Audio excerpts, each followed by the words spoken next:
মহিলা সমিতি মনে করি এই হত্যাজনক ঘটনা অবিলম্বে তদন্ত করে সঠিক ব্যক্তিত্বদের সঠিক ব্যক্তিদের দোষমুক্ত করে তাদের শাস্তির ব্যবস্থা করতে হবে।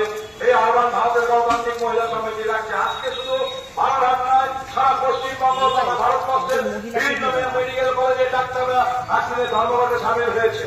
যেমন মানুষের অসুবিধা হচ্ছে, সাধারণ মানুষ হাসপাতালে যা চিকিৎসা করাতে, সেখানে এই ঘটনার প্রতিবাদে আজ হাসপাতালগুলোতে ওপিডি ছাড়া সমস্ত জিনিস বন্ধ থাকার তাদের অসুবিধা হচ্ছে। কিন্তু এর প্রতিবাদ দরকার।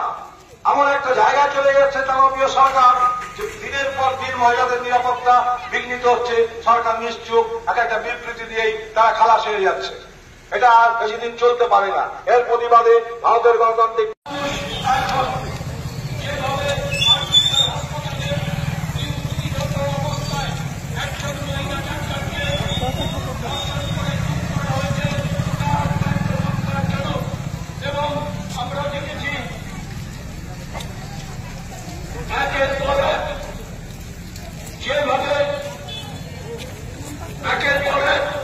যেভাবে পশ্চিমবাংলার বুকে মহিলাদের উপর আক্রমণ নামিয়ে আনা হচ্ছে তা অত্যন্ত ক্ষতিকর।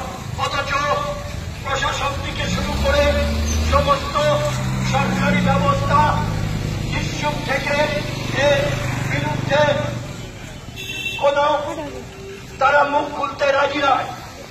এই অন্যায়ের বিরুদ্ধে, এই অত্যাচারের বিরুদ্ধে সমস্ত সমিতি যেমন বাংলাহাটে আজকে গর্জে উঠেছে, সারা পশ্চিমবঙ্গে সমস্ত স্তরের মানুষ আজ দলমত নির্বিশেষে পতাকাবিহীন ভাবে এর প্রতিবাদে সোচ্চার হয়েছে।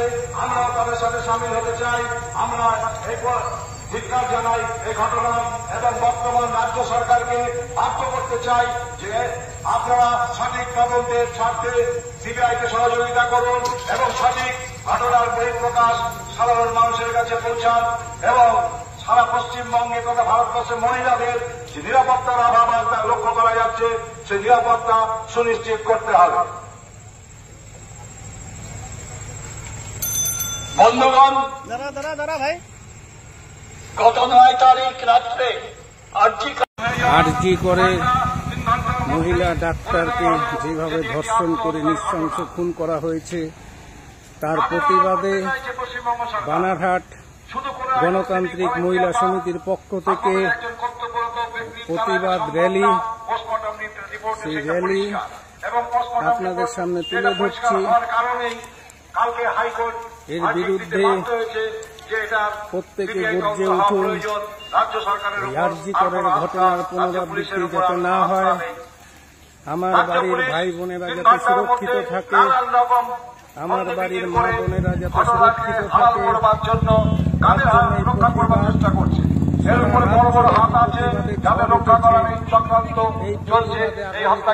সামিল হবে এই ভারতের গণতান্ত্রিক তদন্তভার সমিতি বানারহাট রাজ্য সরকারের হাতে দিয়েছিল। রাজ্য সরকার সঠিকভাবে করতে না পারার জন্য কালকে হাইকোর্ট ভার্ডিক্ট দিতে বাধ্য হয়েছে।